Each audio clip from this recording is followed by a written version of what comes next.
살아계신 하나님 아버지, 우리 살아계신 하나님 앞에 이 새벽에도 엎드릴 수 있는 귀한 은혜를 허락해 주신 것을 감사드립니다. 이 새벽 우리 하나님, 우리의 신음을 들어 응답하여 주옵소서. 우리의 부르짖음과 우리의 간구와 우리의 눈물을 주여 기억하여 주옵소서. 주님을 의지하며 이 모든 말씀을 예수님의 이름으로 기도하옵나이다. 아멘. 아멘. 이 새벽에도 기도의 자리로 나오신 모든 성도님들을 진심으로 환영합니다. 우리 함께 찬송가 251장 놀랍다 주님의 큰 은혜 같이 찬송하시겠습니다.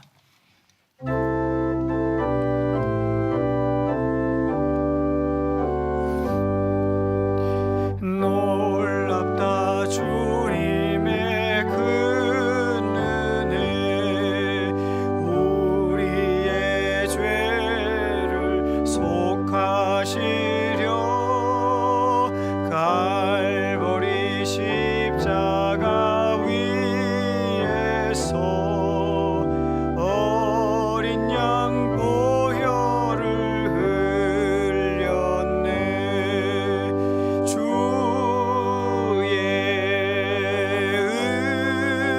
은혜, 우리의 죄를 다 씻었네. 주의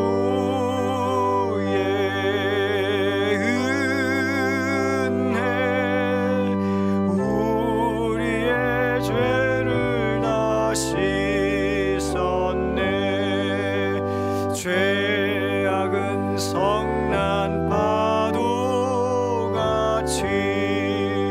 우리 영혼을 위협하나 헤아릴 수 없는 주 은혜, 십자가에서 보이셨네. 아멘. 주의 은혜, 우리의 죄를 다 씻었네. 주의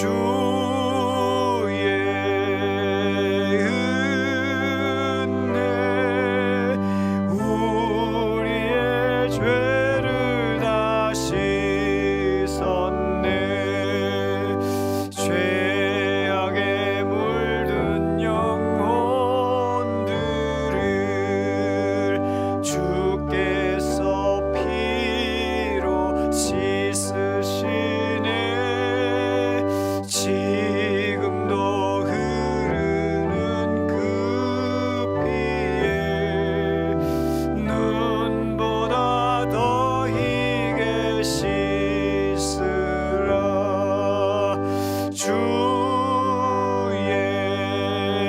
은혜,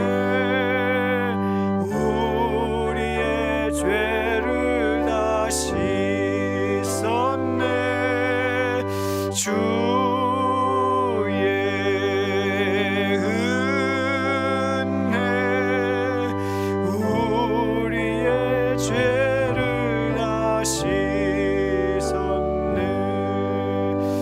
비할 수 없는 그 은혜를 믿는 자에게 거저 주네. 형제여 주 앞에 나와서 더 지체 말고 고받으라면 주의 은혜, 우리의 죄를 다 씻었네. 주의 은혜, 우리의 죄를 다 씻었네.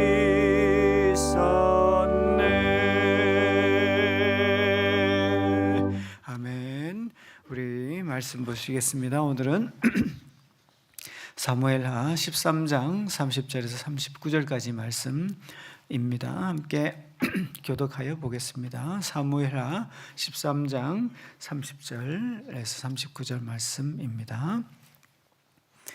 그들이 길에 있을 때에 압살롬이 왕의 모든 아들들을 죽이고 하나도 남지 아니하였다는 소문이 다윗에게 이르매 왕이 곧 일어나서 자기의 옷을 찢고 땅에 드러눕고 그의 신하들도 다 옷을 찢고 모셔 선지라. 다윗의 형 시므아의 아들 요나답이 아뢰어 이르되 내 주여 젊은 왕자들이 다 죽임을 당한 줄로 생각하지 마옵소서. 오직 암논만 죽었으리다. 그가 압살롬의 누이 다말을 욕되게 한 날부터 압살롬이 결심한 것이니이다. 그러한즉 내 주 왕이여 왕자들이 다 죽은 줄로 생각하여 상심하지 마옵소서. 오직 암논만 죽었으리다 하니라. 이에 압살롬은 도망하니라. 파수하는 청년이 눈을 들어보니 보아라 뒷산 언덕길로 여러 사람이 오는도다. 요나답이 왕께 아뢰되 보소서 왕자들이 오나이다.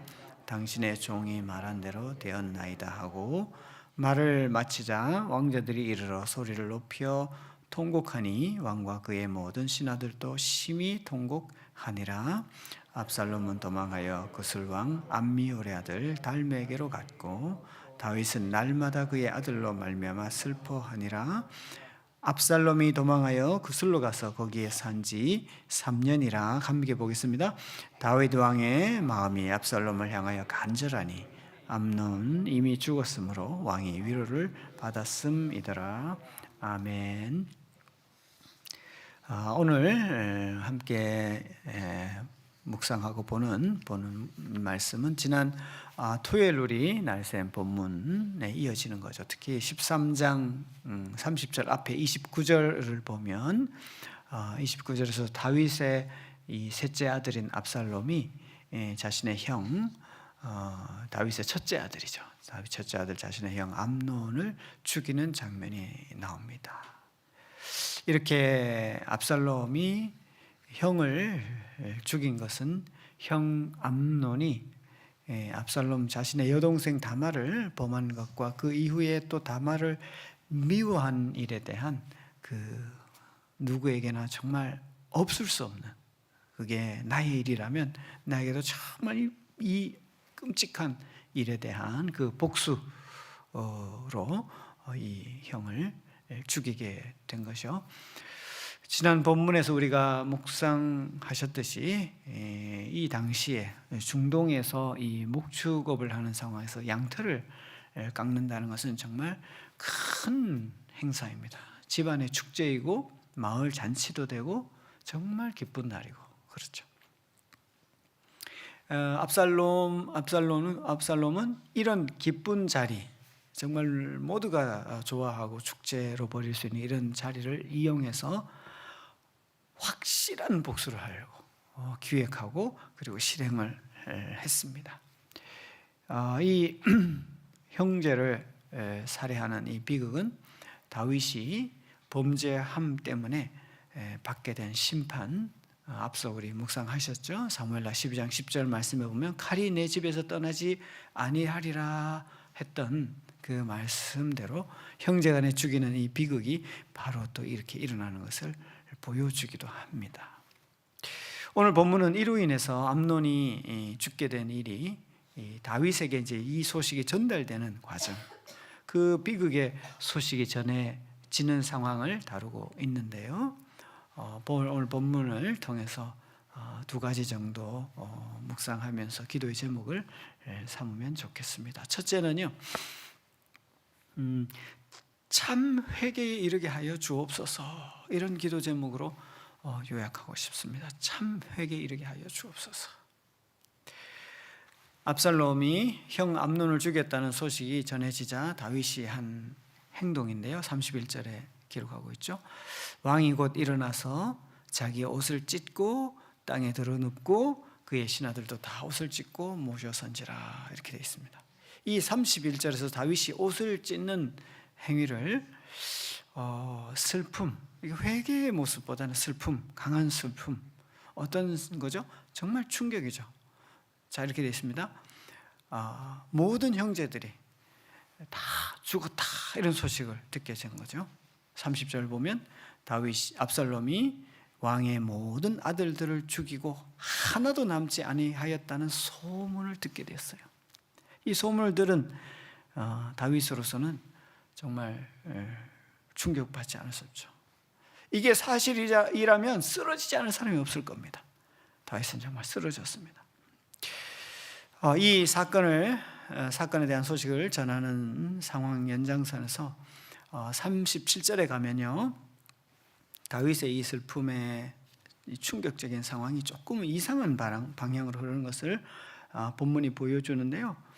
37절에서 압살롬은 도망하여 그술 왕 암미훌의 아들 달메에게로 갔고 다윗은 날마다 그의 아들로 말미암아 어떻게 해요? 슬퍼했다 나옵니다. 다윗의 마음이 암논을 기획적으로 살해하고 도망간 압살롬에게로 향하는 것을 보여주고 있습니다. 그리고 압살롬을 향해서 슬퍼합니다. 그죠? 압살롬을 향해서 좀 이상하지 않습니까?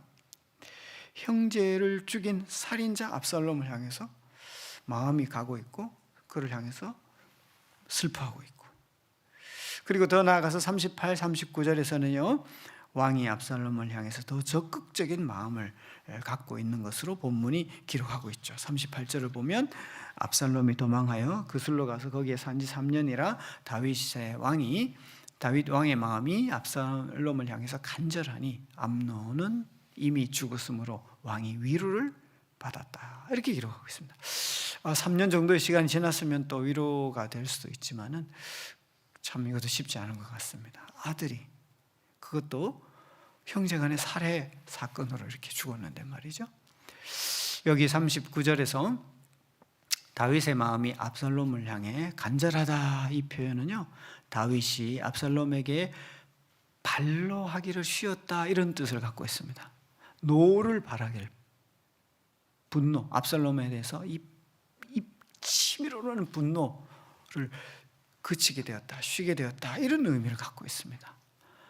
다윗의 마음이 압살롬을 향하여 간절하다 이 표현 속에는요, 이 압살롬이 형을 죽인 그 끔찍한 일에 대한 분노의 마음이 사그러들었다, 가라앉았다 이런 의미를 갖고 있는 겁니다. 또 암논은 이미 죽었으므로 다윗이 어떻게 해요? 위로를 받았다 이렇게 또 기록하고 있어요.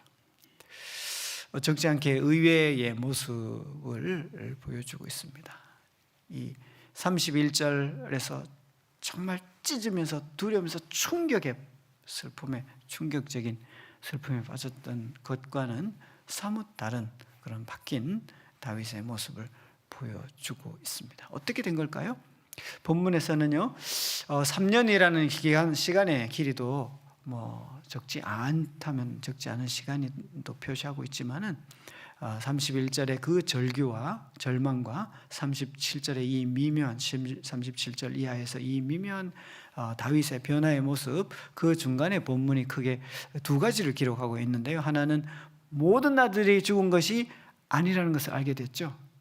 그리고 이 일은 암논이 압살롬의 누이 동생 다말을 범한 것과 이후에 다말을 미워한 것에 대한 복수의 행동이었다는 것을 알게 된 것이 본문이 기록하고 있는 다윗의 그런 앞부분에서의 모습과는 뒷부분에 가서 달라지는 모습에 대한 중간에서 기록하고 있는 내용입니다.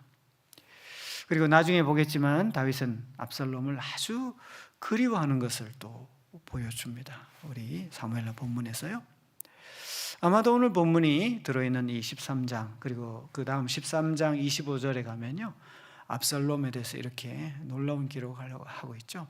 온 이스라엘 가운데서 압살롬같이 아름다움으로 크게 칭찬받는 자가 없었으니 그는 발바닥부터 정수리까지 흠이 없었다. 이사야 1장에 보면 발바닥부터 정수리까지 흠이 있는 게 이스라엘 백성들의 영적인 상태라고 했는데, 육체적인 모습이긴 하지만 성경에 이 표현이 이렇게 되어 있습니다. 압살롬은 발바닥에서부터 정수리까지 흠이 없다. 압살롬의 이 외모도 어쩌면은 다윗의 이 마음이 바뀌는데 한 몫을 하지 않았나 싶기도 합니다. 아무튼 오늘 본문을 묵상하면서 마음에 떠오르는 기도 제목은 참된 회개에 이르게 하여 주옵소서 하는 거예요. 왜냐하면 말씀을 들을 때 어떤 상황이 벌어졌을 때 기회잖아요. 회개할 수 있는 기회. 하나님 앞에서 진정한 회개, 깊은 회개 자리로 나아가지 못하는 다윗의 모습을 생각하게 되는 것이죠.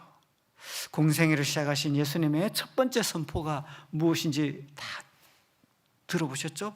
읽어보셨죠? 아시죠? 뭡니까? 회개하라, 천국이 가까웠느니라. 회개 없이는 하나님의 다스림을 받아들이는 삶이 완전히 불가능합니다. 그것도 어떤 회개요? 참된 회개. 회개는 왜 그렇습니까? 회개는 하나님이 주인이 아니시던 삶에서 하나님이 주인이 아니시기 때문에 내가 주인인 삶에서 내 감정, 내 생각, 내 판단대로 살던 삶에서 하나님이 주인이 되는 삶으로의 돌이킴이기 때문에 우리는 기회가 올 때마다, 상황이 열릴 때마다 주여 우리에게 정말 참된 회개로 나아갈 수 있도록 내 생각과 내 중심적인 삶에서 하나님이 무엇을 원하신지를 받아들이는 삶으로의 진정한 회개의 삶이 우리에게는 필요한 것이죠. 그 은혜를 구하지 않을 수가 없습니다. 이것이 다음 두 번째 기도 제목과 연결이 되는데요. 두 번째는 여러분 잘 아시는 대로 은혜를 주옵소서 하는 기도 제목을 이 새벽에 이 본문을 묵상하면서 붙들고 싶습니다. 오늘 본문은요, 다윗의 비극적인 모습을 다루고 있는 한 부분인데요, 이 사무엘하는 24장으로 기록되어 있죠.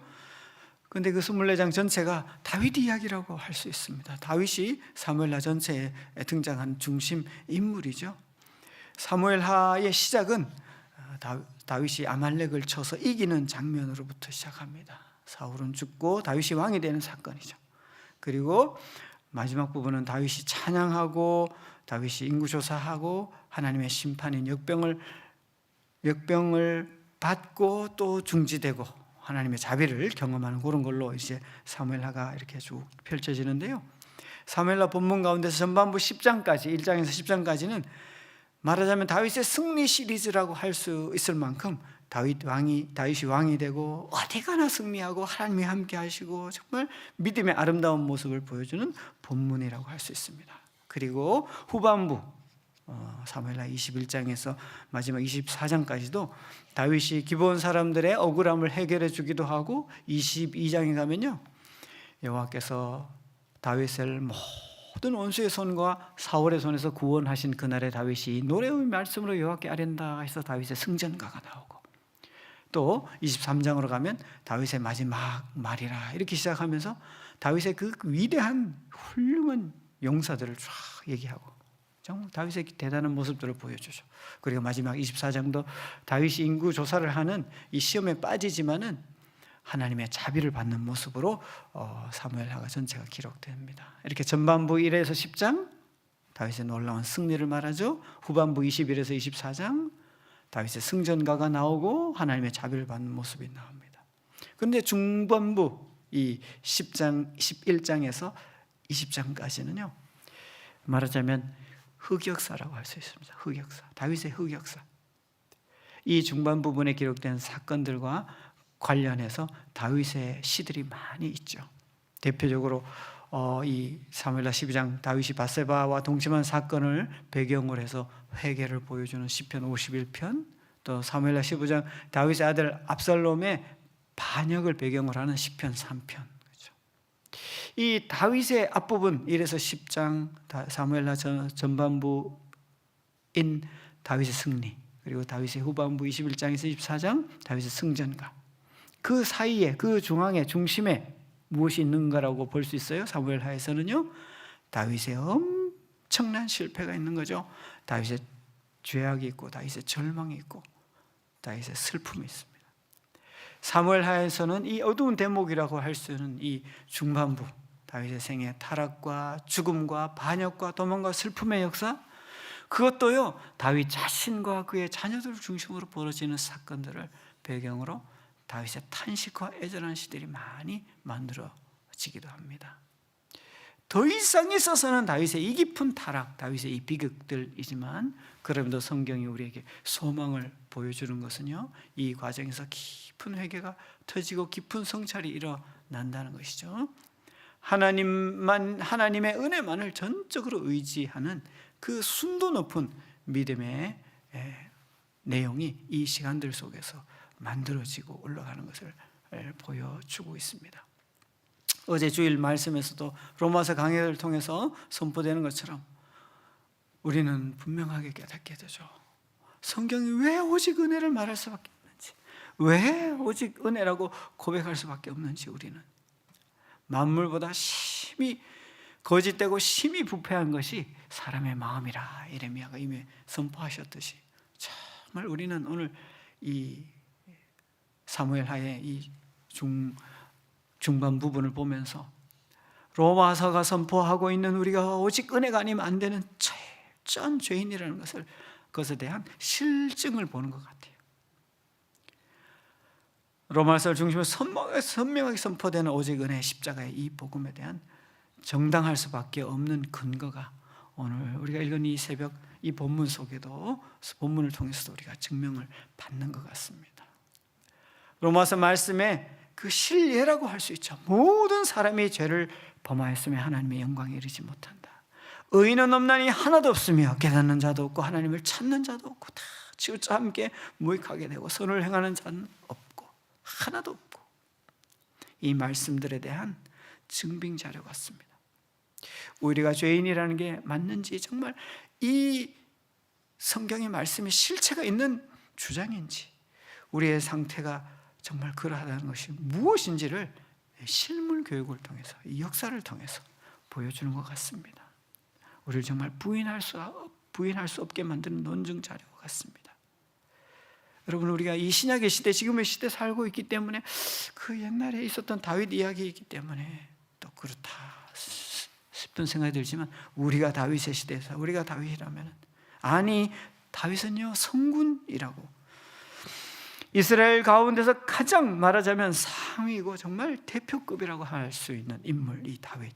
그 당시에 이렇게 철저한 소망 없는 모습을 보여주는 것을 통해서 정말 우리는 뭡니까? 정말 은혜 아니면 살 수 없습니다. 우리 이 호흡 하나조차도, 말 한마디조차도, 일어서는 것 하나조차도 우리는 전적으로 죄와 타락으로 부패하여 있는 존재이기 때문에, 우리에게서 나오선 선행이 무엇인가 하나 흔적이 있다면 오직 주의 은혜이고, 우리가 이 죄악 가운데 있으면서도 지금 당장 하나님의 진노가 쏟아지지 않는 이유도 하나님께서 기다려주시고 참아주시는 은혜인 것입니다. 그러므로 이 새벽에 첫째는, 주여 정말 회개 기회가 될 때, 말씀을 들을 때 참된 회개, 깊은 회개에 이르게 하여 주옵소서. 정말 언젠가부터 우리가 잘 회개와 이런 것을 잘 모르는 시대를 살아가는 것 같아요. 우리의 마음을 성령께서 정말 녹여주시고 감동시켜 주셔서 그냥 감동 정도가 아니라 정말 죄를 들여다볼 수 있는 깊은 회개에 들어갈 수 있는 은혜를 부어 주옵소서. 동시에 둘째로, 우리 스스로는 주님 절대 안 됩니다. 주여 은혜를 주옵소서, 주여 살려 주옵소서. 참된 회개에 이르는 은혜를 주시고, 소망 없는 본질상 진노의 자녀인 우리 죄인된 인생을 향한 은혜를 주여 베풀어 주옵소서. 우리 자신을 볼 때, 우리의 가족들을 볼 때, 우리의 자녀들을 볼 때, 우리의 동료들을 볼 때, 이웃들을 볼 때, 이 민족과 이 세계를 볼 때, 주님, 주의 은혜 없이는 우리가 소망이 없음을 절절하게 고백하게 되어집니다. 주님, 우리의 마음을 성령으로 새롭게 하여 주셔서 참회에 이르게 하시고 은혜를 부르짖게 하여 주옵소서. 이런 기도 제목으로 오늘 말씀을 붙들고 함께 기도하기를 원합니다. 저를 따라서 한번 같이 기도하기를 원합니다. 주여 은혜를 주옵소서. 주여 불쌍히 여겨 주옵소서. 주여 참회에게 이르게 도와주옵소서. 기도하겠습니다. 살아계신 우리 아버지 하나님, 이스라엘의 성군 다윗의 한 흑역사의 면모를 보면서 아버지 하나님 은혜를 구합니다. 은혜 앞에 엎드립니다. 주여, 우리에게 말씀이 임할 때에, 우리의 상황이 될 때에, 우리의 기회가 주어질 때에 주여 회개의 영을 부어주옵소서. 참 회개 이르게 하여 주옵소서. 어느덧 아버지 하나님 깊은 회개, 우리의 자신의 절망을 들여다보는 이 회개에 이르지 못하는 우리의 모습들을 아버지 불쌍히 여겨 주옵소서. 성령으로 감동시켜 주시고 성령으로 우리의 속사람을 들여다보는 눈을 열어주셔서 주님 앞에, 십자가 앞에 절망하는 회개 자리에 이를 수 있도록 주여 도와주옵소서. 주님, 그러므로 우리는 은혜 아니면 살 수가 없습니다. 은혜를 부어 주옵소서. 호흡 하나도, 움직이는 것 하나, 주님의 기다려주심, 주님의 은혜 아니면, 주님의 자비 없으면 살 수 없음을 고백합니다. 주여, 이 한 날도, 이 한 주간도 주여 은혜를 더하여 주옵소서. 우리 자신의 삶에 믿음의 은혜를 내주시고 우리의 자녀들 속에, 우리의 가족들 속에, 우리의 동료들 가운데, 이 민족 가운데, 이 세계 가운데 주님 은혜를 베풀어 주옵소서.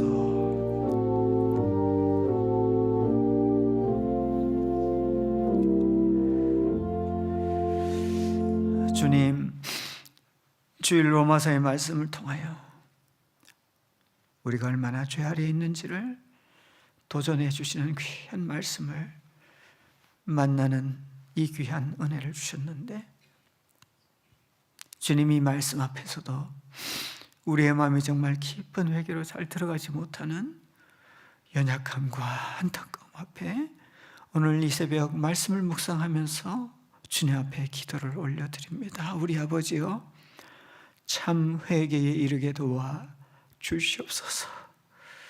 주님, 왜 그런지, 무슨 이유인지 우리가 정말 깊은 회개로 잘 들어가지 못하는 정말 이 안타까운 우리의 모습들을 보게 되어집니다. 주여, 우리를 불쌍히 여겨주셔서 우리가 얼마나 하나님 앞에서 큰 진노 앞에 있는지 깊은 회개의 자리로, 참 회개의 자리로 들어갈 수 있도록 성령님 도와주옵소서. 성령님 역사하여 주옵소서. 성령님 기름 부어 주옵소서.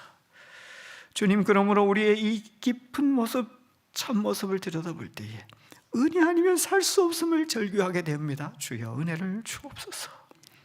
주여, 은혜 없이는 눈 하나도 깜빡일 수 없고 호흡 하나도 할 수가 없음을 고백합니다. 주님, 은혜를 허락하여 주옵소서. 이 한날의 삶, 이 한 주간의 삶 속에 은혜를 주옵시고 우리의 사랑하는 가족들에게, 우리의 사랑하는 동료들에게, 여러 이웃들에게, 이 민족 가운데, 전 세계 가운데 주여 은혜를 주옵소서. 은혜로 우리를 살려 주옵소서. 주님을 의지하며 이 모든 말씀을 예수님의 이름으로 기도하옵나이다. 아멘. 하늘에 계신 우리 아버지여, 이름이 거룩히 여김을 받으시오며 나라가 임하옵시며 뜻이 하늘에서 이루어진 것 같이 땅에서도 이루어지이다. 오늘날 우리에게 일용할 양식을 주옵시고 우리가 우리에게 죄 지은 자를 사하여 준 것 같이 우리 죄를 사하여 주옵시고 우리를 시험에 들게 하지 마옵시고 다만 악에서 구하옵소서. 대개 나라와 권세와 영광이 아버지께 영원히 있사옵나이다. 아멘. 아멘. 오늘은 월요일인데요, 우리 기도 제목 함께 나누고 또 이 기도의 제목으로 함께 기도하겠습니다. 1846년부터 세계복음주의 운동을 대표한 세계복음주의 연맹을 거룩한 지팡이로 사용하여 주사 선포된 2025 WEA 서울 선언문을 통하여 한국교회와 세계교회가 다시 복음의 생명력을 회복하는 특이점을 경험하게 하시고 역사의 상선에서 하나님의 시선을 조망하게 하옵소서. 아멘. 22번 사랑글로벌 아카데미가 영성과 지성, 거룩한 야성이 함께 빚어지는 훈련의 장이 되게 하시고 시대의 심장을 정확히 겨누는 마광한 화살처럼 교회와 사회를 깨우는 제사장적 리더들을 세워가게 하옵소서. 아멘. 예배 아카데미가 복음의 본질과 말씀의 진리 위에서 예배자들을 삐져가게 하시고 말씀과 예배, 찬양과 문화 사역이 성령의 생명력으로 연결되게 하사 지역교회와 열방을 살리는 역동적인 예배의 흐름을 일으켜 주옵사옵소서. 아멘. 아멘. 네, 이제 WA 서울 선언문을 위한 기도, 미션과 비전을 위한 기도, 또 아카데미를 위한 기도, 함께하는 기도 제목하시고 같이 기도하시고, 또 월요일이기 때문에 한 주간을 시작하면서 또 우리 직장인들, 우리의 자녀들 학교에서, 직장에서 하나님과 함께 시작할 수 있도록 우리의 영가족들을 위해서, 또 교회를 위해서 우리 함께 저를 따라 기도하시고 이어서 개인 기도하시다가 자유롭게 돌아가시면 되겠습니다. 주여 은혜를 주옵소서. 주여 불쌍히 여겨 주옵소서. 기도하겠습니다. 살아계신 아버지 하나님, 한 주간을 시작하며 새벽